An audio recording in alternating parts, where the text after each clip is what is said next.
Hi friends, എല്ലാവർക്കും super നോട്ട്സിൻ്റെ 5M ക്ലബിലേക്ക് സ്വാഗതം. ഇന്ന് നമ്മൾ നോക്കാൻ പോകുന്നത് എന്താണ് ഭരണഘടനാ സ്ഥാപനങ്ങളെക്കുറിച്ചാണ്. അതിൽ പ്രധാനപ്പെട്ട സ്ഥാപനമാണ് കേന്ദ്ര ധനകാര്യ കമ്മീഷനും സംസ്ഥാന ധനകാര്യ കമ്മീഷനും. ഇന്ന് നമ്മൾ അതിനെക്കുറിച്ചാണ് പ്രധാനമായിട്ട് എന്ത് ചെയ്യാൻ പോകുന്നത് നോക്കാൻ പോകുന്നത്. അപ്പോൾ നമ്മൾ കഴിഞ്ഞ ക്ലാസ്സിൽ മൊത്തം ഞാൻ എന്ത് പറഞ്ഞു, നമ്മളെ സ്റ്റാറ്റ്യൂട്ടറി ബോഡികളെ കുറിച്ച് ഞാൻ കുറച്ച് പറഞ്ഞായിരുന്നു അല്ലേ. നമ്മുടെ വനിതാ കമ്മീഷൻ പറഞ്ഞു, പിന്നോക്ക വിഭാഗ കമ്മീഷൻ പറഞ്ഞു, ഇങ്ങനത്തെ കുറച്ച് കാര്യങ്ങൾ. പിന്നോക്ക വിഭാഗം അല്ല, നമ്മുടെ പ്രധാനമായിട്ട് സംസ്ഥാനത്താണ് എന്താണ് പട്ടികജാതി പട്ടികവർഗ കമ്മീഷൻ പറഞ്ഞു. അല്ല, സംസ്ഥാനത്തെ പട്ടികജാതി പട്ടികവർഗ കമ്മീഷൻ ആണെങ്കിൽ അതെന്താണ്, അത് സ്റ്റാറ്റ്യൂട്ടറി ബോഡി. എന്നാൽ കേന്ദ്ര പട്ടികജാതി കമ്മീഷൻ, കേന്ദ്ര പട്ടികവർഗ കമ്മീഷൻ ഇവ വരികയാണെങ്കിൽ അത് എന്തു ആവുകയാണ്, അത് കോൺസ്റ്റിറ്റ്യൂഷണൽ ബോഡി ആവുകയാണ്, വെച്ചാൽ ഭരണഘടനാ സ്ഥാപനങ്ങളാവുകയാണ് അല്ലേ. എന്നാൽ ഈ കാര്യങ്ങളെല്ലാം ഞാൻ കഴിഞ്ഞ ക്ലാസ്സിൽ നിങ്ങൾക്ക് എന്തായാലും പറഞ്ഞു തന്നിട്ടുണ്ടായിരുന്നു. അതേപോലെ നമുക്കിന്ന് നോക്കേണ്ട ഒരു ഭാഗമാണ് എന്ന് പറയുന്നത് ഭരണഘടനാ സ്ഥാപനമായിട്ടുള്ള ഏതാണ്, കേന്ദ്ര ധനകാര്യ കമ്മീഷനെ കുറിച്ച്. ഞാൻ പറഞ്ഞ സ്ഥാപനം രണ്ട് ടൈപ്പ് ഉണ്ട് പറഞ്ഞു. ഭരണഘടനാ സ്ഥാപനങ്ങളുണ്ട്, നിയമപ്രകാരം രൂപീകരിച്ചിട്ടുള്ള സ്ഥാപനങ്ങളുണ്ടെന്ന് പറഞ്ഞു. ഭരണഘടനാ സ്ഥാപനങ്ങളാണെങ്കിൽ അതിനകത്ത് എന്തായിരിക്കണം, അതൊരു ഭരണഘടനയുടെ ഏതെങ്കിലും അനുച്ഛേദ പ്രകാരം രൂപീകരിച്ചിട്ടുള്ള സംഘടനകളെ നമ്മൾ എന്ത് വിളിക്കുന്നത്, ഭരണഘടനാ സ്ഥാപനങ്ങൾ എന്ന് വിളിക്കും. അല്ലാതെ ഏതെങ്കിലും നിയമപ്രകാരമാണ് രൂപീകരിച്ചിട്ടുള്ളതെങ്കിൽ നമ്മൾ എന്ത് വിളിക്കും, സ്റ്റാറ്റ്യൂട്ടറി ബോഡി അല്ലെങ്കിൽ നിയമപ്രകാരം രൂപവൽക്കരിച്ചിട്ടുള്ള സ്ഥാപനങ്ങൾ എന്ന് പറയാം അല്ലേ. അതുപോലെ ഉദാഹരണത്തിന് ഞാൻ പറഞ്ഞു, വിവരാവകാശ കമ്മീഷൻ എന്താണ്, നിയമപ്രകാരം രൂപീകരിച്ചിട്ടുള്ള സ്ഥാപനമാണ്. മനുഷ്യാവകാശ കമ്മീഷൻ നിയമപ്രകാരം രൂപീകരിച്ചിട്ടുള്ള സ്ഥാപനങ്ങളാണ്. അപ്പോൾ ഇതെല്ലാം എന്താണ് നമ്മൾ പറയുന്നത്, സ്റ്റാറ്റ്യൂട്ടറി ബോഡിയാണെന്ന് പറയും. എന്നാൽ ഭരണഘടനയുടെ ഏതെങ്കിലും അനുച്ഛേദ പ്രകാരം രൂപീകരിച്ചിട്ടുണ്ടെങ്കിൽ അത് നമ്മൾ എന്ത് വിളിക്കാം, അത് നമ്മൾ കോൺസ്റ്റിറ്റ്യൂഷണൽ ബോഡി എന്ന് വിളിക്കും.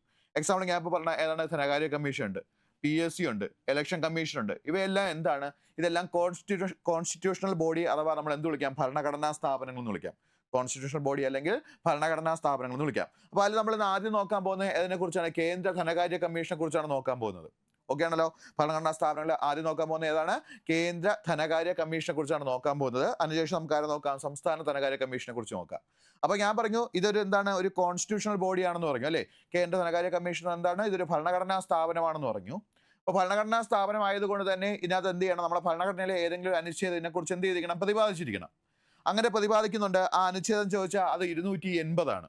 ഓക്കെ ആണല്ലോ. അപ്പോൾ കേന്ദ്ര ധനകാര്യ കമ്മീഷനെ കുറിച്ച് പ്രതിപാദിക്കുന്ന അനുച്ഛേദം ചോദിച്ചാൽ ഏതാണ്, അനുച്ഛേദം അല്ലെങ്കിൽ ആർട്ടിക്കിൾ ഏതാണ്, ആർട്ടിക്കിൾ 280 ആണ്. മറക്കരുത്, വളരെ വളരെ ഇമ്പോർട്ടൻ്റ് ആണ്. ഓക്കെ ആണല്ലോ. അപ്പോൾ കേന്ദ്ര ധനകാര്യ കമ്മീഷനെ കുറിച്ച് പ്രതിപാദിക്കുന്ന ആർട്ടിക്കിൾ എന്ന് ചോദിച്ചാൽ ഏതാണ്, അത് 280 ആണ്. ഏത് ഭാഗത്തിലാണ് പ്രതിപാദിക്കുന്നതെന്ന് ചോദിച്ചു കഴിഞ്ഞാൽ അതും മറക്കരുത്, പാർട്ട് 12ലാണ് ഏതിനെക്കുറിച്ച് പ്രതിപാദിക്കുന്നത്, നമ്മുടെ കേന്ദ്ര ധനകാര്യ കമ്മീഷനെ കുറിച്ച് പ്രതിപാദിക്കുന്നത്. രണ്ട് കാര്യങ്ങൾ ക്ലിയർ ആക്കുക. ഓക്കെ ആണല്ലോ. അപ്പോൾ കേന്ദ്ര ധനകാര്യ കമ്മീഷനെ കുറിച്ച് പ്രതിപാദിക്കുന്ന ആർട്ടിക്കിൾ അല്ലെങ്കിൽ അനുച്ഛേദം ചോദിച്ചാൽ ഏതാണ്, അനുച്ഛേദം 280. മറക്കരുത്, 280 കേന്ദ്ര ധനകാര്യ കമ്മീഷൻ അല്ലെങ്കിൽ സെൻട്രൽ ഫിനാൻസ് കമ്മീഷൻ ഓർത്ത് വയ്ക്കുക. ഓക്കെ ആണല്ലോ. അപ്പോൾ ഫിനാൻസ് കമ്മീഷനെ കുറിച്ച് പ്രതിപാദിക്കുന്ന ആർട്ടിക്കിൾ ചോദിച്ചാൽ ഏതാണ്, ആർട്ടിക്കിൾ 280. പറഞ്ഞു നോക്കിയ ആർട്ടിക്കിൾ 280 എന്താണ്, കേന്ദ്ര ധനകാര്യ കമ്മീഷൻ. ഓക്കെ ആണല്ലോ. ഇനി അതേപോലെ ഓർത്തിരിക്കുക, അതിന്റെ പാർട്ട് ചോദിച്ചാൽ എത്രയാണ്, പാർട്ട് 12 ആണ്. പാർട്ട് എന്താണ്, 12 ആണ്. ഓക്കെ ആണല്ലോ.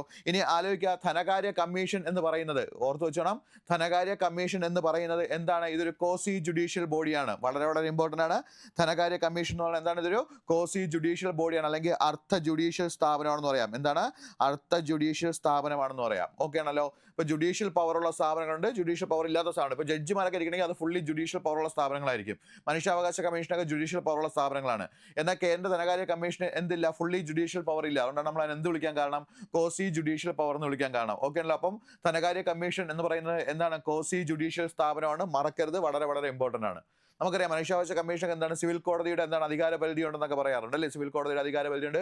വിവരാവകാശ കമ്മീഷന് കാര്യങ്ങൾ അന്വേഷിക്കുമ്പോൾ സിവിൽ കോടതിയുടെ അധികാര പരിധിയുണ്ട്.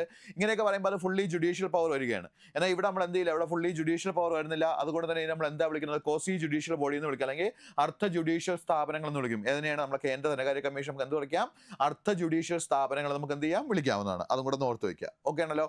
ഇനി ഓർത്തിരിക്കേണ്ടത്, കേന്ദ്ര ധനകാര്യ കമ്മീഷനെ നിയമിക്കുന്ന ആരെന്ന് ചോദിച്ചാൽ ആരാണ്, അത് രാഷ്ട്രപതിയാണ്. വളരെ വളരെ ഇമ്പോർട്ടൻ്റ് ആണ്. കേന്ദ്ര ധനകാര്യ കമ്മീഷൻ നിയമിക്കുന്ന ആരാണ്, അത് രാഷ്ട്രപതിയാണ്. ഞാൻ ഇപ്പോൾ വളരെ കുറച്ച് കാര്യങ്ങൾ വളരെ ഇമ്പോർട്ടൻ്റ് നമ്മൾ പ്രീവിയസ് ആയിട്ട് ചോദിച്ചിട്ടുള്ള കാര്യങ്ങൾ എല്ലാം കൂടെ ചേർത്താണ് എന്ന് പറയുന്നത്. അപ്പോൾ ആ കാര്യങ്ങൾ മാത്രം എന്ത് ചെയ്യാൻ പഠിച്ചു മാറ്റുക. അപ്പോൾ ഫസ്റ്റ് പറഞ്ഞത് ഓർത്ത് വയ്ക്കുക, എൻ്റെ ആർട്ടിക്കിൾ ചോദിച്ചാൽ എത്രയാണ്, ആർട്ടിക്കിൾ 280 ആണ് ഏതിൻ്റെ ധനകാര്യ കമ്മീഷനെ കുറിച്ച് പ്രതിപാദിക്കുന്ന ആർട്ടിക്കിൾ എന്ന് പറയുന്നത്. പഠിച്ചു മാറ്റുക. പാർട്ട് ചോദിച്ചാൽ പാർട്ട് 12 ആണ്. ഇനി ധനകാര്യ കമ്മീഷൻ എന്ന് പറയുന്നത് എന്താണ്, ഇതൊരു അർത്ഥ ജുഡീഷ്യൽ സ്ഥാപനമാണ്. അതും കൂടെ ഓർത്ത് വയ്ക്കുക. ഇനി കേന്ദ്ര ധനകാര്യ കമ്മീഷൻ നിയമിക്കുന്ന ആരെന്ന് ചോദിച്ചാൽ അത് രാഷ്ട്രപതിയാണ്. ആ രണ്ട് കാര്യങ്ങൾ എന്ത് ചെയ്യുക, കറക്റ്റായിട്ട് ആണെന്ന് ഓർത്തു വയ്ക്കുക. ഓക്കെ ആണല്ലോ. ഇനി ധനകാര്യ കമ്മീഷന്റെ കാലാവധി ചോദിച്ചാൽ എത്ര വർഷമാണ്? 5 വർഷമാണ്. ധനകാര്യ കമ്മീഷന്റെ കാലാവധി എത്രയാണ്? 5 വർഷമാണ്. ഇനി ഓർത്തിരുന്നോണം, ഇത് നോർമലി നമ്മൾ 5 വർഷം എന്ന് പറയും. ഇപ്പൊ 5 വർഷം എന്ന് പറയുമ്പോൾ ഇപ്പോൾ നിലവിൽ ധനകാര്യ കമ്മീഷൻ ഉണ്ടെങ്കിൽ ഇവരുടെ കാലാവധി കഴിഞ്ഞ് അടുത്ത് വരുന്ന ധനകാര്യ കമ്മീഷനെ മുൻകൂട്ടി ആർക്ക് നിയമിക്കാം? നമ്മുടെ രാഷ്ട്രപതിക്ക് നിയമിക്കാം. എന്ന് വെച്ചാൽ കാലാവധി പൂർത്തിയാക്കുന്നതുവരെ വെയിറ്റ് ചെയ്യേണ്ട കാര്യമില്ല. ഇപ്പോൾ 2021 തൊട്ട് 26 വരെയുള്ള ടൈമിൽ ഒരു ധനകാര്യ കമ്മീഷൻ ഉണ്ടെങ്കിൽ ആ ധനകാര്യ കമ്മീഷന്റെ കാലാവധി 2026 മുമ്പ് തന്നെ എന്ത് ചെയ്യാൻ വേണമെങ്കിൽ ഒരു പുതിയ ധനകാര്യ കമ്മീഷൻ നിയമിക്കാം. പക്ഷേ അവരുടെ കാലാവധി എന്നുള്ളത് ഇതിന് ശേഷമുള്ള കാലാവധിയായിരിക്കും. 2026 തൊട്ട് 31 വരെയുള്ള കാലാവധിയായിരിക്കും ഇവരുടെ എന്താണ് പുതിയ ധനകാര്യ കമ്മീഷന്റെ കാലാവധി എന്ന് പറയുന്നത്.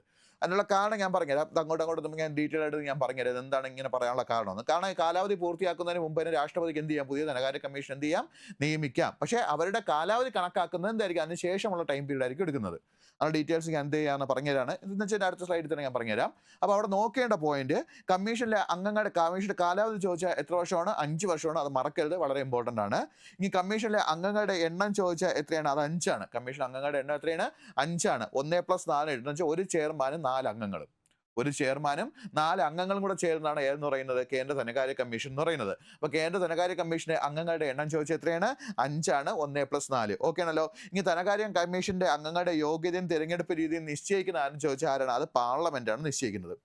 ഓക്കെ ആണ്. പ്രത്യേകിച്ച് ഇതൊന്നും പറഞ്ഞിട്ടില്ല. പാർലമെന്റിന് തീരുമാനിക്കാം ഇവരുടെ എന്താണ് യോഗ്യതകൾ എന്തായിരിക്കണം എന്ന് ആർക്ക് തീരുമാനിക്കാം?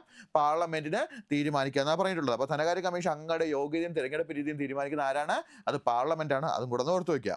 അതേപോലെ ധനകാര്യ കമ്മീഷൻ അംഗങ്ങൾക്ക് എന്തിനുള്ള അർഹതയുണ്ട്? പുനർനിയമനത്തിനുള്ള അർഹതയുണ്ട്. എന്ന് വെച്ച് കഴിഞ്ഞാൽ കാലാവധി കഴിഞ്ഞിട്ട് അവരെ എന്ത് ചെയ്യില്ല? പുനർനിയമിക്കാതിരിക്കത്തില്ല. പകരം അവർക്ക് എന്ത് ചെയ്യാം? പുനർനിയമനത്തിന് അർഹതയുണ്ട്. ഏതാണ് ധനകാര്യ കമ്മീഷൻ അംഗങ്ങൾക്ക് എന്തിനുള്ള അർഹതയുണ്ട്? പുനർനിയമനത്തിലുള്ള അർഹതയുണ്ട്. ആ ഒരു കാര്യം കൂടെ എന്ത് ചെയ്യുക? കറക്റ്റ് ആയിട്ടൊന്ന് ഓർത്തു വയ്ക്കുക. ഓക്കെ. അപ്പോൾ പറഞ്ഞ കാര്യങ്ങൾ എന്തൊക്കെയാണ്? ധനകാര്യ കമ്മീഷന്റെ കാലാവധി ചോദിച്ചാൽ എത്ര വർഷമാണ്? 5 വർഷമാണ്. കമ്മീഷനിലെ അംഗങ്ങളുടെ എണ്ണം ചോദിച്ചാൽ എത്രയാണ്? 5 ആണ്. അപ്പോൾ 5 വർഷം അംഗങ്ങളുടെ എണ്ണം ചോദിച്ചാൽ 5 എന്ന് പറയുമ്പോൾ എത്ര? 1+4. ഒരു ചെയർമാനും 4 അംഗങ്ങളും ചേർന്നാണ് കേന്ദ്ര ധനകാര്യ കമ്മീഷൻ എന്ന് പറയുന്നത്. ഇനി ധനകാര്യ കമ്മീഷന്റെ യോഗ്യതയും അതേപോലെ തെരഞ്ഞെടുപ്പ് രീതിയും തീരുമാനിക്കുന്ന ആരെന്ന് ചോദിച്ചാൽ അത് പാർലമെന്റ് ആണ്. ധനകാര്യ കമ്മീഷന്റെ അംഗങ്ങളുടെ യോഗ്യതയും തെരഞ്ഞെടുപ്പ് രീതിയും തീരുമാനിക്കുന്ന ആരാണ്? അത് പാർലമെന്റ് ആണ്. അതും കൂടെ ഓർത്തു വയ്ക്കുക. അതേപോലെ ധനകാര്യ കമ്മീഷനിലെ അംഗങ്ങൾക്ക് എന്നുള്ള അർഹതയുണ്ടെന്ന് പറയുന്നത് പുനർനിയമനത്തിന് അർഹതയുണ്ട്. ആ ഒരു കാര്യം കൂടെ ഓർത്തു വയ്ക്കുക. ധനകാര്യ കമ്മീഷനിലെ അംഗങ്ങൾക്ക് എന്നുള്ള അർഹതയുണ്ട്? പുനർനിയമനത്തിലുള്ള അർഹതയുണ്ട്. ആ ഒരു കാര്യം കൂടെ കറക്റ്റ് ആയിട്ടൊന്ന് നോക്കി വെക്കുക. ഓക്കെ ആണല്ലോ. ഇനി ഈ ധനകാര്യ കമ്മീഷൻ റിപ്പോർട്ട് സമർപ്പിക്കുന്നത് ആർക്കും ചോദിച്ചാൽ ആർക്കാണ്? അത് രാഷ്ട്രപതിക്കാണ്. ധനകാര്യ കമ്മീഷൻ റിപ്പോർട്ട് സമർപ്പിക്കുന്ന ആർക്കാണ്? അത് രാഷ്ട്രപതിക്കാണ്. രാഷ്ട്രപതി ഇവിടെ അവതരിപ്പിക്കും, പാർലമെന്റിൽ സമർപ്പിക്കും. രാഷ്ട്രപതിക്ക് റിപ്പോർട്ട് നൽകും. രാഷ്ട്രപതി കിട്ടുന്ന റിപ്പോർട്ട് ഇവിടെ സമർപ്പിക്കും, പാർലമെന്റിൽ ഇരുസഭകളിലും സമർപ്പിക്കും. രാഷ്ട്രപതി സമർപ്പിക്കും.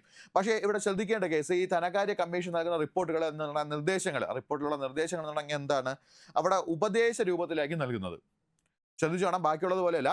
ധനകാര്യ കമ്മീഷൻ റിപ്പോർട്ടുകളിൽ നൽകുന്ന നിർദ്ദേശങ്ങൾ എന്തായിരിക്കും? അതൊരു ഉപദേശ രൂപത്തിലായിരിക്കും.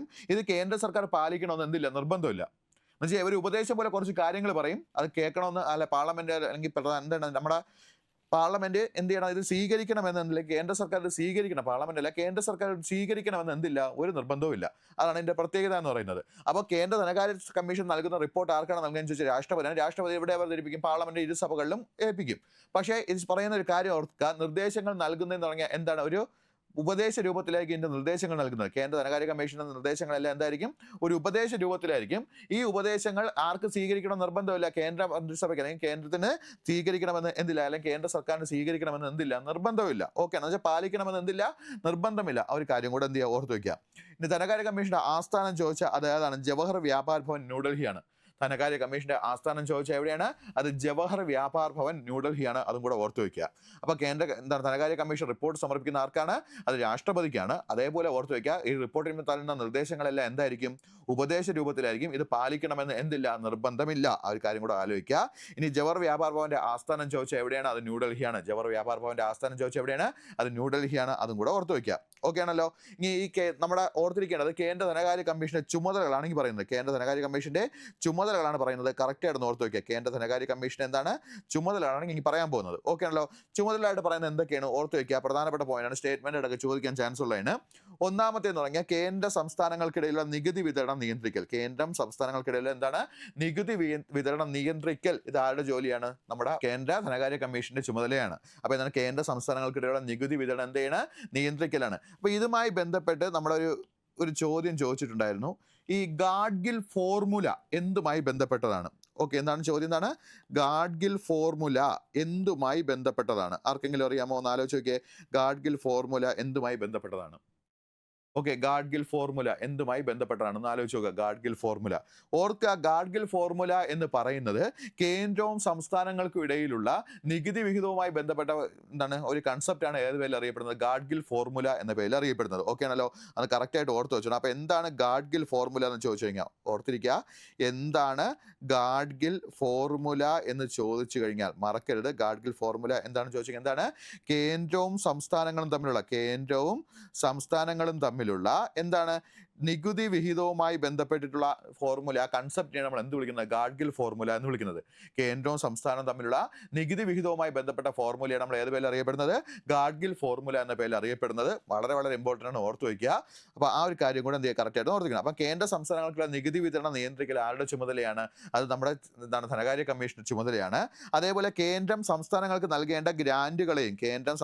നൽകേണ്ട ഗ്രാൻറ്റുകളെയും അതേപോലെ എന്താണ് ഫണ്ടുകളെയും എയ്ഡുകളെയും കുറിച്ചുള്ള അടിസ്ഥാന തത്വം എന്ത് ചെയ്യുക, രൂപീകരിക്കുക. അപ്പോൾ കേന്ദ്രം സംസ്ഥാനങ്ങൾക്ക് നൽകേണ്ട എന്താണ്? ഗ്രാൻറ്റുകളെയും അതേപോലെ ഫണ്ടുകളെയും അതേപോലെ എയ്ഡുകളും സഹായങ്ങളെ കുറിച്ചുള്ള അടിസ്ഥാന തത്വം രൂപീകരിക്കേണ്ട ചുമതല ആർക്കാണ്? അതും കേന്ദ്ര ധനകാര്യ കമ്മീഷനാണ്. അതേപോലെ സംസ്ഥാനങ്ങളുടെ കൺസോളിഡേറ്റഡ് ഫണ്ട് കൂട്ടുവാനുള്ള നിർദ്ദേശങ്ങൾ നൽകുക. ചിലവിനുള്ള ഫണ്ടായിട്ടുണ്ടല്ലോ സംസ്ഥാനങ്ങൾക്ക്. അപ്പോൾ അങ്ങനെ ചിലവിനുള്ള ഫണ്ടായ കൺസോളിഡേറ്റഡ് ഫണ്ടിന് എന്ത് ചെയ്യുക? അത് കൂട്ടുവാനുള്ള നിർദ്ദേശങ്ങൾ നൽകുക. ഇത് ആരുടെ ചുമതലയാണ്? നമ്മുടെ ധനകാര്യ കമ്മീഷന്റെ ചുമതലയാണ്. അതേപോലെ രാഷ്ട്രപതി നൽകുന്ന വിഷയങ്ങൾ നടപ്പിലാക്കാനുള്ള നിർദ്ദേശങ്ങൾ എന്ത് ചെയ്യുക? തയ്യാറാക്കുക. അപ്പോൾ രാഷ്ട്രപതി എന്തെങ്കിലും നിർദ്ദേശങ്ങൾ തന്നിട്ടുണ്ടെങ്കിൽ അല്ലെങ്കിൽ എന്തെങ്കിലും വിഷയങ്ങൾ നൽകിയിട്ടുണ്ടെങ്കിൽ അത് നടപ്പിലാക്കാനുള്ള നിർദ്ദേശങ്ങൾ നൽകുക എന്ന ചുമതലയും ആർക്കാണ് വരുന്നത്? കേന്ദ്ര ധനകാര്യ കമ്മീഷന്റെ ചുമതലയായിട്ടാണ് വരുന്നത്. ഓക്കെ, അപ്പോൾ പറഞ്ഞ പോയിന്റ് 4 കാര്യങ്ങൾ വളരെ വളരെ ഇമ്പോർട്ടൻ്റ് ആണ്. സ്റ്റേറ്റ്മെന്റ് ഇടയ്ക്ക് ചോദിക്കാൻ ചാൻസ് ഉള്ള ഒരു ഭാഗമാണ്. അപ്പോൾ ഓർത്തിരിക്കാൻ 4 പോയിന്റുകൾ എന്തൊക്കെയാണ് പറഞ്ഞത്? ഒന്ന്, കേന്ദ്രവും സംസ്ഥാനങ്ങൾക്കിടയിലെ നികുതി വിതരണം നിയന്ത്രിക്കൽ ആരുടെ ചുമതലയാണ്? അത് നമ്മുടെ ധനകാര്യ കമ്മീഷന്റെ ചുമതലയാണ്. അതേപോലെ കേന്ദ്രം സംസ്ഥാനങ്ങൾക്ക് നൽകേണ്ട ഗ്രാൻറ്റുകളെയും എയ്ഡുകളെയും ഫണ്ടുകളെയും കുറിച്ചുള്ള അടിസ്ഥാന തത്വം രൂപീകരിക്കേണ്ട ചുമതല ആർക്കാണ്? അതും ധനകാര്യ കമ്മീഷനാണ്. അതേപോലെ സംസ്ഥാനങ്ങളുടെ കൺസോളിഡേറ്റഡ് ഫണ്ട് കൂട്ടുവാനുള്ള നിർദ്ദേശങ്ങൾ നൽകേണ്ട ചുമതല ആർക്കാണ്? അത് നമ്മുടെ ധനകാര്യ കമ്മീഷനാണ്. അതേപോലെ രാഷ്ട്രപതി നൽകുന്ന വിഷയങ്ങളിൽ നടപ്പിലാക്കാനുള്ള നിർദ്ദേശങ്ങൾ തയ്യാറാക്കുന്ന ചുമതല ആർക്കാണ്? അത് നമ്മുടെ ധനകാര്യ കമ്മീഷനാണ്. അപ്പോൾ ഇത്രയും കാര്യങ്ങൾ, ഈ 4 കാര്യങ്ങൾ എന്താ കറക്റ്റ് ആയിട്ടൊന്ന് ഓർത്ത് വയ്ക്കുക. ഓക്കെ ആണല്ലോ, അപ്പോൾ ഇത്രയും കാര്യങ്ങൾ ക്ലിയർ ആയെന്ന് വിശ്വസിക്കുന്നു. ഇനി അടുത്തതിലൂടെ വരാം. ധനകാര്യ കമ്മീഷൻ, നമ്മൾ ആദ്യത്തെ ധനകാര്യ കമ്മീഷൻ പറയാണ്. ധനകാര്യ കമ്മീഷന്റെ ആദ്യ ചെയർമാൻ എന്ന് പറയുന്നത് ആരാണ്? അത് KC നിയോഗിയാണ്. ധനകാര്യ കമ്മീഷന്റെ ആദ്യ ചെയർമാൻ, കേന്ദ്ര ധനകാര്യ കമ്മീഷന്റെ ആദ്യ ചെയർമാൻ എന്ന് പറയുന്നത് ആരാണ്? അത് KC നിയോഗിയാണ്. കറക്റ്റ് ആയിട്ട് ഓർത്ത് വയ്ക്കുക. വർഷം ഓർത്ത് വയ്ക്കുക, 1951. ഓക്കെ ആണല്ലോ. ഇനി ഇതിൽ സ്ഥിരമായിട്ട് ചോദിക്കുന്ന ചോദ്യമാണ്, ഒന്നാം ധനകാര്യ കമ്മീഷനിൽ അംഗമായ മലയാളി ചോദിച്ചു കഴിഞ്ഞാൽ ആരാണ്? അത് VP മേനോനാണ്. ഒന്നാം ധനകാര്യ കമ്മീഷൻ അംഗമായ മലയാളി ആരാണ്? അത് VP മേനോനാണ്. അപ്പോൾ 2 കാര്യങ്ങൾ ഓർത്ത് വയ്ക്കുക. ആദ്യത്തെ ധനകാര്യ കമ്മീഷൻ ചെയർമാൻ ചോദിച്ചാൽ ആരാണ്? KC നിയോഗിയും. അതിൽ അംഗമായിരുന്ന മലയാളി ചോദിച്ചാൽ ആരാണ്? അത് VP മേനോനാണ്. ആ 2 കാര്യങ്ങൾ എന്ത് ചെയ്യുക, കറക്റ്റായിട്ട് ഓർത്ത് വയ്ക്കുക. ഇനി 2ഉം 3ഉം കൂടെ ഓർത്ത് വെച്ചാൽ രണ്ടാമത്തത് K സന്താനോ, മൂന്നാമത്തെ AK ചന്തയോ ആണ്. അപ്പോൾ രണ്ടാമത്തെ ആരാണ്? K സന്താനം, മൂന്നാമത്തെ ആരാണ് AK ചന്ത. ഈ 3 പേരും കൂടെ ഒന്ന് ഓർത്ത് വയ്ക്കുക എൻ്റെ കൂടെ തന്നെ. ഓക്കെ ആണല്ലോ. അപ്പോൾ ഒന്നാം ധനകാര്യ കമ്മീഷൻ ചെയർമാൻ ആരായിരുന്നു? KC നിയോഗി. രണ്ടാമത്തെ K സന്താനം. മൂന്നാമത്തെ ആരാണ്? AK ചന്ത. ഓക്കെ ആണല്ലോ. ഇനി ഒന്നാം ധനകാര്യ കമ്മീഷനിലെ അംഗമായിരുന്ന മലയാളി ചോദിച്ച ആരാണ്? അത് VP മേനോനാണ്. ഈ കാര്യങ്ങളൊന്നും കൂടെ എന്ത് ചെയ്യുക, കറക്റ്റായിട്ടൊന്ന് ഓർത്ത് വയ്ക്കുക. ഇനി അത് 3 ആൾറെഡി ചോദിച്ചിട്ടുണ്ട്. അതാണ് 3 എടുത്ത് പറഞ്ഞത്. അപ്പോൾ KC നിയോഗി ഒന്നാമത്തത്, രണ്ടാമത്തെ സന്താനം, മൂന്നാമത്തെ ചന്ത. അത്രയും ആലോചിക്കുക. ഓക്കെ ആണല്ലോ. അപ്പോൾ KC നിയോഗി, അതേപോലെ K സന്താനം, അതേപോലെ AK ചന്ത, ഈ 3 പേരാണ് ആദ്യത്തെ എന്തെന്ന് പറയുന്നത് ആദ്യത്തെ ധനകാര്യ കമ്മീഷൻ ഉണ്ടായിരുന്നത്. ആദ്യം 1, 2, 3. ഒന്നാമത്തെ KC നിയോഗി, രണ്ടാമത്തെ ആരാണ്? K സന്താനം, മൂന്നാമത്തെ AK ചന്ത. ഇനി ഒന്നാമത്തെ ധനകാര്യ കമ്മീഷൻ ഉണ്ടായിരുന്ന അംഗമായിരുന്ന മലയാളി ചോദിച്ച ആരാണ്? അത് VP മേനോനാണ്. അംഗമായിരുന്ന മലയാളി ചോദിച്ച ആരാണ്? അത് VP മേനോനാണ്. അതും കൂടെ എന്ത് ചെയ്യുക, കറക്റ്റ് ആയിട്ടൊന്ന് ഓർത്ത് വയ്ക്കുക. ഇനി 15ാം ധനകാര്യ കമ്മീഷനാണ് നോക്കേണ്ടത്. ഇപ്പം നിലവിൽ 16ാമത്തെയാണ്. അതേപോലെ നോക്കുക, 15ാം ധനകാര്യ കമ്മീഷൻ നിലവിൽ ഇപ്പോൾ നടക്കുന്ന റിപ്പോർട്ടിൽ പ്രകാരം 15ാം ധനകാര്യ കമ്മീഷനാണ് എന്ത് ചെയ്യുന്നത്, ആ പ്രവർത്തനം നടന്നുകൊണ്ടിരിക്കുന്നത്. എന്ന് വെച്ചാൽ 2026 വരെ ആർക്ക് കൊടുത്തിട്ടുണ്ട്? 15ാം ധനകാര്യ കമ്മീഷന്റെ റിപ്പോർട്ട് പ്രകാരമുള്ള പ്രവർത്തനങ്ങളാണ് നടക്കുന്നത്. ഇനി ഉള്ളത് ഏതാണ്? 16ആണ്. ഇപ്പം നിലവിൽ എത്രയാണ്? 15 നിലവിൽ ഇപ്പോൾ 16 വരെ എന്ത് ചെയ്തിട്ടുണ്ട്? പ്രഖ്യാപിച്ചിട്ടുണ്ട്. അപ്പോൾ 15ാം ധനകാര്യ കമ്മീഷന്റെ ചെയർമാൻ എന്ന് പറയുന്നത് ആരാണ്? NK സിംഗ് ആണ്.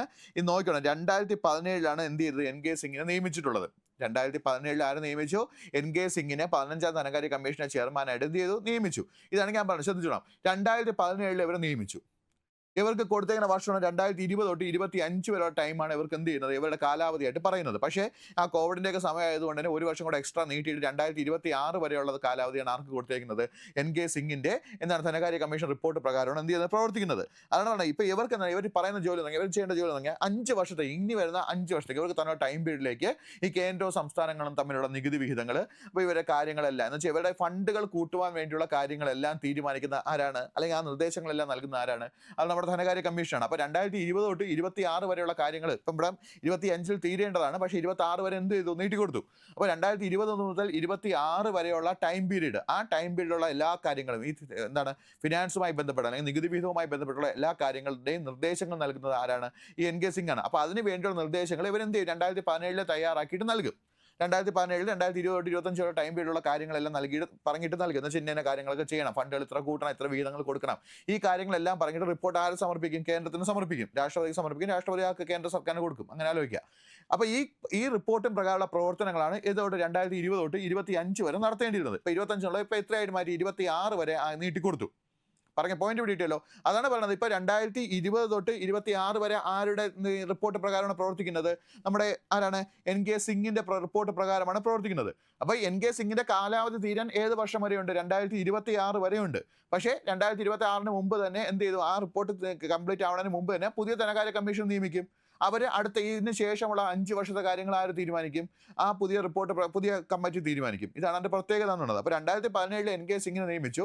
അവിടെ കാലാവധി എന്ന് പറയുന്നത് 2020 തൊട്ട് 25 വരെ ആയിരുന്നു, പക്ഷേ ഒരു വർഷം കൂടെ കൂട്ടിയിട്ട് 26 വരെയാണ് അവിടെ കാലാവധി. അപ്പോൾ NK സിംഗിന്റെ കാലാവധി ചോദിച്ചാൽ 2020 തൊട്ട് 26 വരെ ആയിരുന്നു. അപ്പോൾ ഇപ്പോൾ നിലവിൽ നടക്കുന്നത് അല്ലെങ്കിൽ നിലവിൽ ഏത് റിപ്പോർട്ട് പ്രകാരം, ഏത് ധനകാര്യ കമ്മീഷൻ റിപ്പോർട്ട് പ്രകാരമാണ് പ്രവർത്തനങ്ങൾ നടക്കുന്നതെന്ന് ചോദിച്ചു കഴിഞ്ഞാൽ അത് ആരുടെ റിപ്പോർട്ട് പ്രകാരമാണ്, NK സിംഗിന്റെ റിപ്പോർട്ട് പ്രകാരമുള്ള പ്രവർത്തനങ്ങളാണ് ഇപ്പോൾ എന്ത് ചെയ്യുന്നത് കേന്ദ്രവും സംസ്ഥാനങ്ങൾക്കിടയിൽ നടക്കുന്നത്. അതാണ് നിങ്ങൾ ശ്രദ്ധിക്കേണ്ട പോയിന്റ്. ഓക്കെ ആണല്ലോ. അപ്പോൾ NK സിംഗിന്റെ റിപ്പോർട്ട് പ്രകാരമുള്ള പ്രവർത്തനങ്ങളാണ് ഇപ്പോൾ ഇവിടെ നടക്കുന്നത്, നമ്മുടെ കേന്ദ്രത്തിലും സംസ്ഥാനങ്ങളിലും നടക്കുന്നതെന്ന് ഓർത്തു വയ്ക്കുക. ഇനി അടുത്ത് നമ്മൾ നോക്കുക, അടുത്തിങ്ങി ഈ 2026 തൊട്ട് 31 വരെയുള്ള കാലാവധിക്ക് വേണ്ടിയാണ് പുതിയ ധനകാര്യ കമ്മീഷൻ നിയമിച്ചിട്ടുള്ളത്. അതാരാണ്, 16ാം ധനകാര്യ കമ്മീഷൻ നിയമിച്ചിട്ടുള്ള ആരാണ്, 16ാം ധനകാര്യ കമ്മീഷൻ. ആരായിരുന്നു അധ്യക്ഷൻ, അരവിന്ദ് പനഗരിയയാണ്. 16ാം ധനകാര്യ കമ്മീഷൻ ചെയർമാൻ എന്നുള്ള ആരാണ്, അരവിന്ദ് പനഗരിയാണ്. അദ്ദേഹത്തെ നോക്കാം, അദ്ദേഹത്തെ 2025 ഒക്ടോബർ 31 മുമ്പ് റിപ്പോർട്ട് നൽകാനാണ് എന്ത് ചെയ്തേക്കുന്നത്, നിർദ്ദേശിച്ചത്. 2024 അധികാരമേറ്റു. 2025 ഒക്ടോബർ 31 മുമ്പ് എന്ത് ചെയ്യണം, 2023 പ്രഖ്യാപിച്ചു. 2024 അദ്ദേഹം എന്ത് ചെയ്തു, അധികാരത്തിൽ കയറിയതിനു ശേഷം ചെയ്ത ജോലി എന്നുള്ളത് എന്താണ് പറഞ്ഞിരിക്കുന്ന പോയിന്റ് എന്താണ്, 2025 ഒക്ടോബർ 31 മുമ്പ് എന്ത് സമർപ്പിക്കണം, റിപ്പോർട്ട് സമർപ്പിക്കണം. അതാണ് പറഞ്ഞിരിക്കുന്നത്. 2025 ഒക്ടോബർ 31 മുമ്പ് എന്ത് സമർപ്പിക്കണം, റിപ്പോർട്ട് സമർപ്പിക്കണം. എന്ന് വെച്ച് കഴിഞ്ഞാൽ 2026 31 കാലാവധിയിലേക്ക് വേണ്ടിയുള്ള കാര്യങ്ങൾ 2025 ഒക്ടോബർ 31 മുമ്പ് എന്ത് സമർപ്പിക്കണം, റിപ്പോർട്ട് സമർപ്പിക്കണം. ഇതാണ് ജോലി. ഞാൻ പറഞ്ഞ ഓർക്കണം. അപ്പോൾ കറക്റ്റായിട്ട് പറഞ്ഞു കഴിഞ്ഞാൽ എന്താണ്, 2020 മുതൽ 26 വരെ ആരുടെ കാലാവധിയുണ്ട്, നമ്മുടെ NK സിംഗിന്റെ റിപ്പോർട്ടിന് കാലാവധിയുണ്ട്. കാരണം 2017 NK സിംഗിനെ നിയമിക്കുന്നു, അദ്ദേഹം റിപ്പോർട്ട് എന്ത് ചെയ്തു, അതിനുശേഷം കൊടുത്തിട്ടുണ്ട്.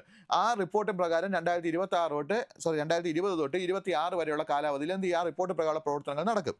അതിനുശേഷമാണ് പറഞ്ഞത് 2026 തൊട്ട് 2031 വരെയുള്ള കാര്യങ്ങൾ തീരുമാനിക്കുന്ന ആരാണ്, അത് അരവിന്ദ് പനഗരിയുടെ റിപ്പോർട്ട് പ്രകാരമാണ്. ആ അരവിന്ദ് പനഗരിയെ നിയമിച്ച് നോക്കുക. അദ്ദേഹം റിപ്പോർട്ട് നൽകാനുള്ള ഡേറ്റ് പറഞ്ഞേക്കുന്നത് എന്താണ്, 2025 ഒക്ടോബർ 31 റിപ്പോർട്ട് നൽകാൻ പറഞ്ഞേക്കുന്നത്. 2025 ഒക്ടോബർ 31 മുമ്പായിട്ട് എന്ത് നൽകാൻ പറഞ്ഞിട്ടുണ്ട്, ഈ 16ാം ധനകാര്യ കമ്മീഷൻ റിപ്പോർട്ട് നൽകുവാൻ പറഞ്ഞിട്ടുണ്ട്. ഓക്കെ ആണല്ലോ. അപ്പോൾ 16ാം ധനകാര്യ കമ്മീഷന്റെ കാലാവധി ചോദിച്ചാൽ എന്നാണ്, 2026 മുതൽ 2031 വരെയാണ്. അതും കൂടെ ഓർത്ത് വയ്ക്കുക. 2026 തൊട്ട് 2031 വരെയാണ് ഏതെന്ന് പറയുന്നത് 16ാം ധനകാര്യ കമ്മീഷന്റെ കാലാവധി എന്ന് പറയുന്നത്. എന്ന് വെച്ചാൽ ആ റിപ്പോർട്ടിന്റെ കാലാവധി എന്ന് പറഞ്ഞാൽ 2026 തൊട്ട് 2031 സംഭവം ഇത്രയേ ഉള്ളൂ. ഇനി വരുന്ന 5 വർഷത്തേക്കുള്ള റിപ്പോർട്ട് കാര്യങ്ങൾ എന്തൊക്കെ ചെയ്യണമെന്ന് ആദ്യമേ റിപ്പോർട്ട് ഉണ്ടാക്കിയിട്ട് എന്ത് ചെയ്യുക, അത് കേന്ദ്രത്തിന് ഏൽപ്പിക്കുക. ഇത്രയുള്ള ജോലി. ഇവരെ നിയമിക്കുന്ന അതിന് മുമ്പ് എന്ത് നിയമിക്കുക. കാരണം ഈ കാലാവധി തീരുന്നതിന് മുമ്പ് തന്നെ എന്ത് ചെയ്യും, പുതിയ ധനകാര്യ കമ്മീഷൻ എന്ത് ചെയ്യും, തീരുമാനിക്കും. എന്ന് വെച്ചാൽ റിപ്പോർട്ടിന്റെ കാലാവധി തീരുന്നതിന് മുമ്പ് തന്നെ പുതിയ ധനകാര്യ കമ്മീഷൻ എന്ത് ചെയ്തിരിക്കും, നിയമിച്ചിരിക്കും. അത്രയേ ഉള്ളൂ അതിന്റെ പ്രത്യേകത എന്ന് പറയുന്നത്. കൂടുതലായിട്ട് നമ്മൾ ചിന്തിച്ചു കഴിഞ്ഞാൽ നമുക്ക് കൺഫ്യൂഷൻ ആയി പോകും. ഒറ്റ കാര്യം ആലോചിക്കുക. ഇപ്പോൾ 16ാം ധനകാര്യ കമ്മീഷൻ എന്ന് പറഞ്ഞാൽ ആരാണ്, അരവിന്ദ് പനഗരിയാണ്.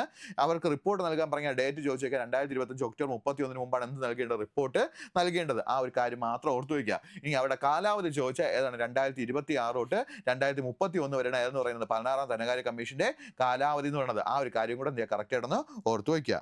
ഓക്കെ ആണല്ലോ. ഇനി ഇതിന്റെ പ്രധാനപ്പെട്ട അംഗങ്ങൾ ആരൊക്കെയെന്ന് ചോദിച്ചു കഴിഞ്ഞാൽ, 16ാം ധനകാര്യ കമ്മീഷന്റെ അംഗങ്ങൾ ആരൊക്കെയെന്ന് ചോദിച്ചു കഴിഞ്ഞാൽ ഓർത്തു വെച്ചോണം. അംഗങ്ങളൊക്കെ ഉറപ്പായിട്ടും ചോദിക്കാൻ ചാൻസ് ഉള്ള ഭാഗമാണ്. അംഗങ്ങൾ ആരൊക്കെയെന്ന് ചോദിച്ചാൽ ആരൊക്കെയാണ്, ഒന്ന് ശ്രീ അജയ് നാരായണ അജയ് നാരായൺ ഝ, അജയ് നാരായൺ ഝ. രണ്ടാമത്തെ ആനി ജോർജ് മാത്യു. അടുത്തവണ മനോജ് പാണ്ഡ. അടുത്തവണ ആരാണ്? സൗമ്യകാന്തി ഘോഷ്. ഓക്കെ ആണല്ലോ. 4 പേരാണ് ഇതിന്റെ അംഗങ്ങൾ എന്ന് പറയുന്നത്. ആരൊക്കെയാണ്? അജയ് നാരായൺ ഝ, അതേപോലെ ആനി ജോർജ് മാത്യു, അതേപോലെ മനോജ് പാണ്ഡ, അതേപോലെ സൗമ്യകാന്തി ഘോഷ്. ഈ 4 പേരാണ് ഇതിന്റെ ആരെന്ന് പറയുന്നത് അംഗങ്ങൾ. 5 പേരായല്ലോ. അപ്പൊ ചെയർമാൻ ആരാണ്? അരവിന്ദ് പനഗരിയ. അംഗങ്ങൾ ചോദിച്ച ആരൊക്കെയാണ്? അജയ് നാരായൺ ഝ. അംഗങ്ങൾ ആരൊക്കെയാണ്? അജയ് നാരായൺ ഝ. രണ്ടാമത്തെ ആരാണ്? മിസ് ആനി ജോർജ് മാത്യു. അടുത്തവണ ഡോക്ടർ മനോജ് പാണ്ഡ. അടുത്തവണ ഡോക്ടർ സൗമ്യകാന്തി ഘോഷ്. ഇത്രയാണ് എന്റെ അംഗങ്ങൾ എന്ന് പറയുന്നത്. ഓക്കെ ആണല്ലോ. ഇതിന്റെ സെക്രട്ടറി എന്ന് പറയുന്നത് ആരാണ്? ശ്രീ ഋത്വിക് പാണ്ഡെയാണ് ഇതിന്റെ സെക്രട്ടറി എന്ന് പറയുന്നത്. ഋത്വിക് പാണ്ഡെയാണ് ഇതിന്റെ സെക്രട്ടറി എന്ന് പറയുന്നത്. 16ാം ധനകാര്യ കമ്മീഷന്റെ സെക്രട്ടറി എന്ന് പറയുന്നത് ആരാണ്? ശ്രീ ഋത്വിക് പാണ്ഡെയാണ്. അതും കൂടെ ഓർത്തു വയ്ക്കുക. 16ാം ധനകാര്യ കമ്മീഷന്റെ സെക്രട്ടറി ആരാണ്? ഋത്വിക് പാണ്ഡെയാണ്. അതും കൂടെ എന്ത് ചെയ്യാമെന്ന് ഓർത്തു വയ്ക്കുക. അപ്പൊ ഇത്രയാണ് നമ്മൾ എന്ത് ചെയ്യുന്നത് ധനകാര്യ കമ്മീഷനെ കുറിച്ച് പറയുള്ളൂ. അപ്പൊ 16ാം ധനകാര്യ കമ്മീഷൻ ചെയർമാൻ ആരാണ്? അരവിന്ദ് പനഗരിയയാണ്. ഡേറ്റ് ഓർത്ത് വയ്ക്കുക. 2025 ഒക്ടോബർ 31 മുമ്പാണ് അവർ എന്ത് ചെയ്യേണ്ടത്? റിപ്പോർട്ട് സമർപ്പിക്കേണ്ടത്. 16ാം ധനകാര്യ കമ്മീഷന്റെ റിപ്പോർട്ടിന്റെ കാലാവധി ചോദിച്ചാൽ എത്രയാണ്? 2026 തൊട്ട് 2031 വരെയാണ് കാലാവധി എന്ന് പറയുന്നത്. ഇതിന്റെ അംഗങ്ങൾ ചോദിച്ചാൽ ആരൊക്കെയാണ്?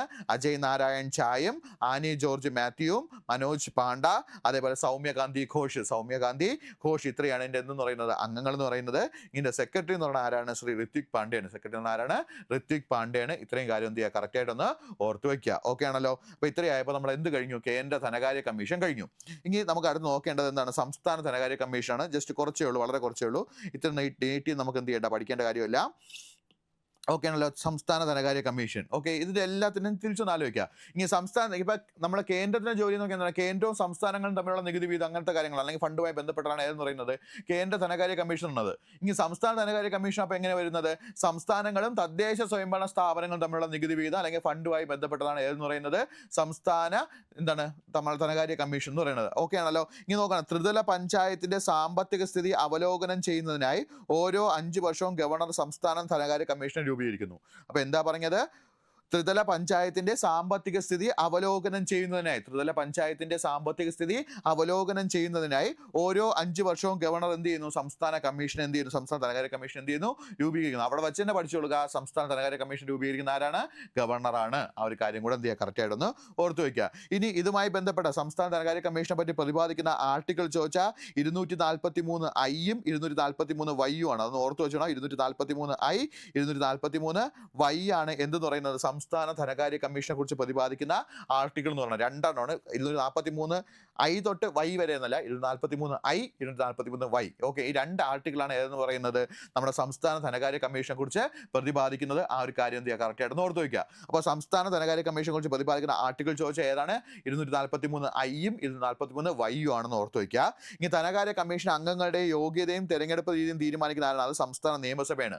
അപ്പോൾ സംസ്ഥാന ധനകാര്യ കമ്മീഷൻ അംഗങ്ങളുടെ യോഗ്യതയും തെരഞ്ഞെടുപ്പ് രീതിയും തീരുമാനിക്കുന്ന ആരാണ്? അത് സംസ്ഥാന നിയമസഭയാണ്. അതും കൂടെ എന്ത് ചെയ്യുമെന്ന് ഓർത്ത് വയ്ക്കുക. 3 കാര്യങ്ങൾ ഓർത്ത് വയ്ക്കുക. അപ്പോൾ എന്താണ് സംസ്ഥാന ധനകാര്യ കമ്മീഷൻ രൂപീകരിക്കുന്ന ആരാണ്? അത് ഗവർണറാണ്. അതിൽ പ്രതിപാദിക്കുന്ന ആർട്ടിക്കിൾ ചോദിച്ചാണ് 243 ഐ 243 വൈ ആണ്. ഇനി ധനകാര്യ കമ്മീഷനെ നിയമിക്കുന്നത് അല്ലെങ്കിൽ നിയമന രീതിയും തെരഞ്ഞെടുപ്പും തീരുമാനിക്കുന്ന ആരാണ്?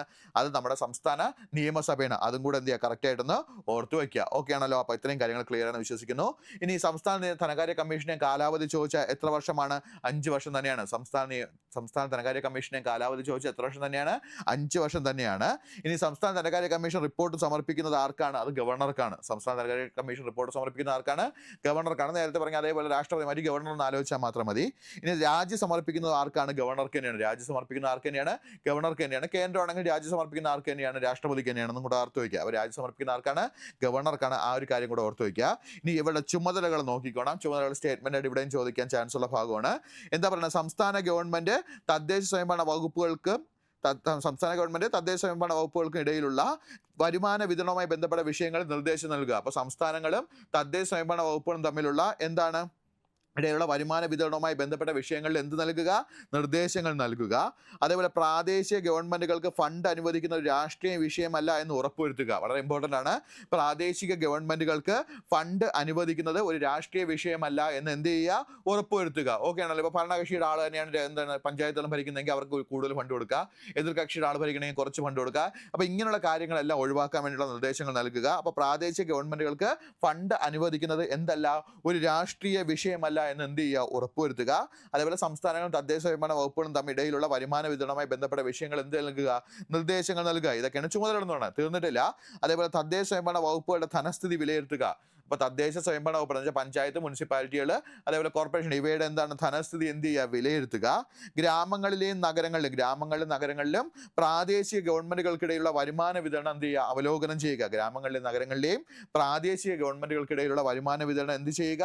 അവലോകനം ചെയ്യുക. ഇതൊക്കെ ആരുടെ ചുമതലയാണ്? നമ്മുടെ സംസ്ഥാന ധനകാര്യ കമ്മീഷന്റെ ചുമതലയാണ്. അതും കൂടെ എന്ത് ചെയ്യുക? കറക്റ്റായിട്ടൊന്ന് ഓർത്തു വയ്ക്കുക. ഓക്കെ ആണല്ലോ. ഇനി ഓർക്കേണ്ടത് കേരളത്തിലെ ആദ്യത്തെ ധനകാര്യ കമ്മീഷൻ എന്ന് പറഞ്ഞ് നിലവിൽ വന്നതാണ് 1996 ഏപ്രിൽ 23. ഓക്കെ ആണല്ലോ. കേരളത്തിലെ ആദ്യത്തെ ധനകാര്യ കമ്മീഷൻ നിലവിൽ വരുന്നത് എന്നാണ്? 1994 ഏപ്രിൽ 23. വളരെ ഇമ്പോർട്ടൻ്റ് ഓർത്തു വയ്ക്കുക. കേരളത്തിലെ ആദ്യത്തെ ധനകാര്യ കമ്മീഷൻ നിലവിൽ വരുന്നത് 1994 ഏപ്രിൽ 23. ആദ്യത്തെ ചെയർമാൻ എന്ന് പറഞ്ഞാൽ കേരള സംസ്ഥാന ധനകാര്യ കമ്മീഷന്റെ ആദ്യ ചെയർമാൻ എന്ന് പറഞ്ഞാൽ ആരാണ്? PA എബ്രഹാം ആണ്. ആരാണ്? PA എബ്രഹാം ആയിരുന്നു. അംഗങ്ങൾ ആരെന്ന് പറഞ്ഞാൽ ശ്രീ മോഹൻദാസ് ആയിരുന്നു. അംഗങ്ങൾ ആരായിരുന്നു? ശ്രീ മോഹൻദാസ് ആയിരുന്നു. അതിന്റെ സെക്രട്ടറി എന്ന് പറയുന്നത്, പ്രിൻസിപ്പൽ സെക്രട്ടറി എന്ന് പറഞ്ഞാൽ ആരായിരുന്നു? അത് മോഹൻകുമാറും ആയിരുന്നു. മോഹൻദാസ്, മോഹൻകുമാർ. അപ്പം ആദ്യ ധനകാര്യ കമ്മീഷൻ ചെയർമാൻ ചോദിച്ചാൽ ആരാണ്? PA Abraham. അംഗം ആരാന്ന് ചോദിച്ചാൽ ആരായിരുന്നു? മോഹൻദാസ് ആയിരുന്നു. പ്രിൻസിപ്പൽ സെക്രട്ടറി ആരെന്ന് ചോദിച്ചാൽ ആരായിരുന്നു? അത് ശ്രീ M മോഹൻകുമാർ ആയിരുന്നു. ഇത്രയും കാര്യങ്ങൾ ഓർത്തു വയ്ക്കുക. അപ്പോൾ ആദ്യ അധ്യക്ഷൻ PA എബ്രഹാം, ആദ്യത്തെ അംഗം ആരെന്ന് ചോദിച്ചാൽ ആരായിരുന്നു? ശ്രീ മോഹൻദാസ് ആയിരുന്നു. പ്രിൻസിപ്പൽ സെക്രട്ടറി ആരായിരുന്നു? അത് മോഹൻ കുമാർ ആയിരുന്നു. അത്രയും കാര്യങ്ങൾ എന്ത് ചെയ്യുക? കറക്റ്റായിട്ടൊന്ന് ഓർത്തു വയ്ക്കുക. ഓക്കെ ആണല്ലോ. ഇനി 2, 3, 4, 5 മൊത്തം ഇപ്പം നിലവിൽ 7ാമത്തെ വന്നിട്ടുണ്ട്. അപ്പോൾ 2, 3, 4, 5, 6 ഇത്രയും ഒന്ന് ഓർത്തു വയ്ക്കുക. 2ാമത്തെ ആരായിരുന്നു? അത് പ്രഭാത് പട്നായിക് ആണ്. 3ാമത്തെ രവീന്ദ്രൻ നായർ ആയിരുന്നു. 4ാമത്തെ MA ഉമ്മനാണ്. 5ാമത്തെ BA പ്രകാശാണ്. 6ാമത്തെ ആരായിരുന്നു? SM വിജയാനന്ദ് ആയിരുന്നു. ഓക്കെ, ഇത്രയും കാര്യങ്ങൾ എന്ത് ചെയ്യുക? കറക്റ്റായിട്ടൊന്ന് നോക്കി വയ്ക്കുക. ഓക്കെ ആണല്ലോ. അപ്പോൾ എന്താ പറഞ്ഞത്? അംഗങ്ങൾ എന്ന് വെച്ചാൽ ഇപ്പം 2ാം സംസ്ഥാന ധനകാര്യ കമ്മീഷൻ അധ്യക്ഷൻ ആരായിരുന്നു? പ്രഭാത് പട്നായിക് ആയിരുന്നു. 3ാമത്തത് ആരായിരുന്നു? രവീന്ദ്രൻ നായർ ആയിരുന്നു. 4ാം സംസ്ഥാന ധനകാര്യ കമ്മീഷൻ അധ്യക്ഷൻ ആരായിരുന്നു? MA ഉമ്മനായിരുന്നു. 5ാമത്തെ ആരായിരുന്നു? BA പ്രകാശ് ആയിരുന്നു. 6ാമത്തെ SM വിജയാനന്ദ് ആയിരുന്നു. ഇപ്പോൾ ഇടയ്ക്ക് നമ്മൾ കുറച്ച് ക്വസ്റ്റ്യൻ പേപ്പർ ട്രെൻഡായിട്ട് വരുന്നതാണ് എന്ത് ചെയ്യാൻ പറയുക? അറേഞ്ച് ചെയ്ത് എഴുതാൻ പറയും. എന്ന് വെച്ചാൽ ആദ്യം തൊട്ട് നിലവിലുള്ളവരെ എന്ത് ചെയ്യാൻ പറയും? അറേഞ്ച് ചെയ്ത് എഴുതാൻ പറയും. അപ്പോൾ ഇതൊന്ന് ഓർത്ത് വയ്ക്കുക. അപ്പോൾ ആദ്യത്തത് ആരായിരുന്നു? PA എബ്രഹാം. 2ാമത്തത് പ്രഭാത് പട്നായിക്. 3ാമത്തെ രവീന്ദ്രൻ നായർ. അതേപോലെ 4ാമത്തെ ആരാണ്? MA ഉമ്മൻ. 4ാമത്തെ ആരായിരുന്നു? MA ഉമ്മൻ. 5ാമത്തെ ആരായിരുന്നു? BA പ്രകാശ്.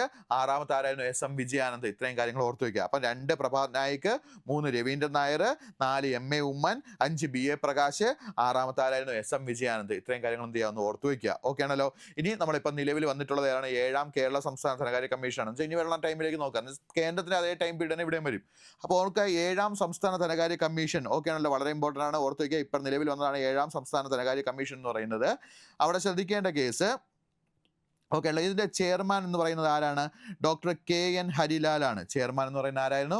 Doctor KN ഹരിലാലാണ്. അതും കൂടെ ഓർത്ത് വയ്ക്കുക. അപ്പോൾ 7ാം കേരള സംസ്ഥാന ധനകാര്യ കമ്മീഷൻ ചെയർമാൻ ആരാണ്? Doctor KN ഹരിലാലാണ്. ഇനി ഇതിൻ്റെ അംഗങ്ങൾ ആരൊക്കെയെന്ന് ചോദിച്ചു കഴിഞ്ഞാൽ ധനകാര്യ വകുപ്പിൻ്റെ അഡീഷണൽ ചീഫ് സെക്രട്ടറി ആയ ആരാണ്? ഡോക്ടർ A ജയതിലക് IAS ഉണ്ട്. അതേപോലെ തദ്ദേശ സ്വയംഭരണ വകുപ്പ് പ്രിൻസിപ്പൽ സെക്രട്ടറി ആയ ഡോക്ടർ ഷാർമിള മേരി ജോസഫും ഉണ്ട്. IAS ഉണ്ട്. ഇവർ രണ്ടുമാണ് ബാക്കിയുള്ള അംഗങ്ങൾ എന്ന് പറയുന്നത്. ഇതിൻ്റെ സെക്രട്ടറി എന്ന് പറയുന്നത് ധനകാര്യ വകുപ്പിൻ്റെ അഡീഷണൽ സെക്രട്ടറി ആയിട്ടുള്ള ശ്രീ P അനിൽ പ്രസാദ് ആണ് ഇതിന്റെ സെക്രട്ടറി എന്ന് പറയുന്നത്. ഓക്കെ ആണല്ലോ. അപ്പോൾ 7ാം കേരള സംസ്ഥാന ധനകാര്യ കമ്മീഷൻ, 7ാം ധനകാര്യ കമ്മീഷന്റെ ചെയർമാൻ എന്ന് പറയുന്നത് ആരാണ്? Doctor KN Harilal. Doctor KN ഹരിലാലാണ് ഇതിന്റെ ചെയർമാൻ എന്ന് പറയുന്നത്. അംഗങ്ങൾ എന്ന് പറയുന്നത് അവിടെ പൊസിഷൻ കൂടെ പറഞ്ഞു തന്നിട്ടുണ്ട്. ജസ്റ്റ് നോക്കുക. ധനകാര്യ വകുപ്പിന്റെ അഡീഷണൽ ചീഫ് സെക്രട്ടറി ആയിട്ടുള്ള ആരാണ്? Doctor A Jayathilak. അതേപോലെ തദ്ദേശ സ്വയംഭരണ വകുപ്പിന്റെ പ്രിൻസിപ്പൽ സെക്രട്ടറി ആയിട്ടുള്ള ആരാണ്? Doctor Sharmila Mary Joseph IAS. ഇവർ രണ്ടുപേരാണ് ഇതിന്റെ ബാക്കിയുള്ള അംഗങ്ങൾ എന്ന് പറയുന്നത്. ഇതിന്റെ സെക്രട്ടറി എന്ന് പറയുന്നത് ആരാണ്? ധനകാര്യ വകുപ്പിന്റെ അഡീഷണൽ സെക്രട്ടറി ആയിട്ടുള്ള ആരാണ്? ശ്രീ P അനിൽ പ്രസാദ് ആണ്. അതും കൂടെ എന്ത് ചെയ്യുക? കറക്റ്റായിട്ടൊന്ന് ഓർത്തുക. അപ്പോൾ ഇതാണ് 7ാം ധനകാര്യ കമ്മീഷൻ എന്ന് പറയുന്നത്. 7ാം സംസ്ഥാന ധനകാര്യ കമ്മീഷന്റെ ഡീറ്റെയിൽസ് എന്ന് പറയുന്നത്. ഓക്കെ ആണല്ലോ. അപ്പോൾ ഇത്രയും കാര്യങ്ങൾ എന്ത് ചെയ്യുന്നു മനസ്സിലായെന്ന് ഞാൻ വിശ്വസിക്കുന്നു. ഓർത്തു വയ്ക്കുക. ചോദിക്കാൻ ചാൻസ് ഉള്ള ഒരു ഭാഗമാണ് എന്ന് പറയുന്നത് നമ്മുടെ കേന്ദ്ര ധനകാര്യ കമ്മീഷൻ, അതേപോലെ എന്താണ് സംസ്ഥാന ധനകാര്യ കമ്മീഷൻ എന്ന് പറയുന്നത്. അപ്പോൾ ഇത്രയും കാര്യങ്ങൾ എന്ത് ചെയ്യുക എന്താണ് മനസ്സിലായെന്ന് ഞാൻ വിശ്വസിക്കുന്നു. എല്ലാവർക്കും നല്ലൊരു ദിവസം ആശംസിക്കുന്നു. നന്ദി.